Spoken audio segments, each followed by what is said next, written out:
তো hello guys, welcome back to my channel অ্যানিবিটি। Guys, এই এপিসোডটার পর থেকে এই অ্যানিমেটা অনেক বেশি সিরিয়াস হতে যাচ্ছে আর মূল কাহিনীটা তোমরা তখনই বুঝতে পারবে, যার কারণে আমি তোমাদেরকে রিকমেন্ডেশন দিব যে যারা যারা আগের এপিসোডগুলো দেখোনি তারা ওই আগের এপিসোডগুলো দেখে এই ভিডিওটা দেখবে।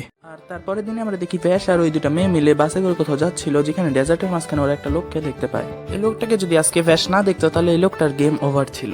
আসলে এই লোকটা হলো একটা প্রিস্ট, যার নাম হলো উডউলফ। আমার জান বাঁচানোর জন্য ধন্যবাদ, কিন্তু ভাই তোমার নাম কি?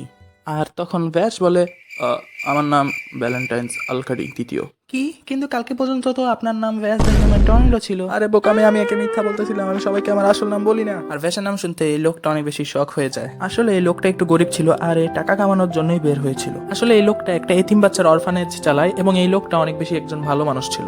আর কিছু টাইম একসাথে কাটানোর পর ভ্যাস বুঝে গিয়েছিল যে উডুলফ সত্যিকারই অনেক বেশি ভালো একজন লোক। আরে তুমি হাসতেও পারো। হ্যাঁ, কি বুঝাতে চাচ্ছ তুমি? আমি তো সবসময় হাসতেই থাকি। তুমি পুরো দুনিয়াকে বোকা বানাতে পারবে, কিন্তু আমাকে নয়। ভ্যাজ দ্য হিউম্যান টর্নেডো, আমি তোমার মিথ্যা হাসি স্পষ্টভাবে দেখতে পাচ্ছি।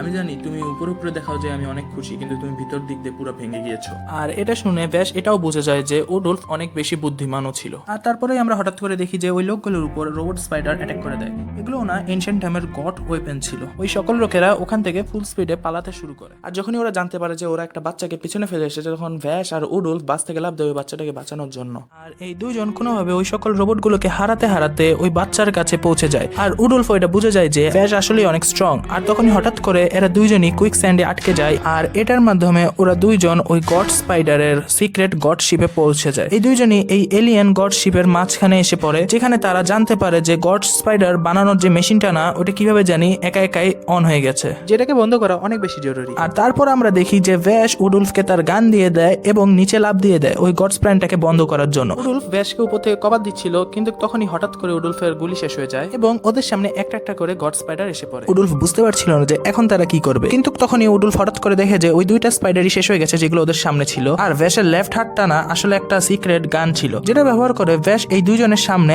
আর আশেপাশে সকল গড স্পাইডারকে ইজিলি শেষ করে ফেলেছিল। আর উডুলফও বুঝতে পারে না যে ভ্যাশ আসলে কে। আর তখনই ভ্যাশ গিয়ে ওই প্ল্যান্টটাকে বন্ধ করে দেয়, যেটা কিভাবে বন্ধ করে এটা সম্পর্কে উডুলফের কোনো আইডিয়াই ছিল না। ওই ভ্যাশ, তুমি কি আসলেই মানুষ ভাই? হ্যাঁ, কি বলতে চাচ্ছ তুমি? আর এটার আগে চিন্তা করো যে আমরা এখান থেকে কিভাবে বের হব। আর তখনই আমরা দেখি যে এই দুইজন এখানে আসে এদেরকে বাঁচানোর জন্য। আর এভাবেই ভাইয়ারা ওই বাচ্চাটাকেও বাঁচিয়ে ফেলে, সাথে সাথে ওই গড স্পাইডারের প্ল্যান্টটাকেও বন্ধ করে ফেলে।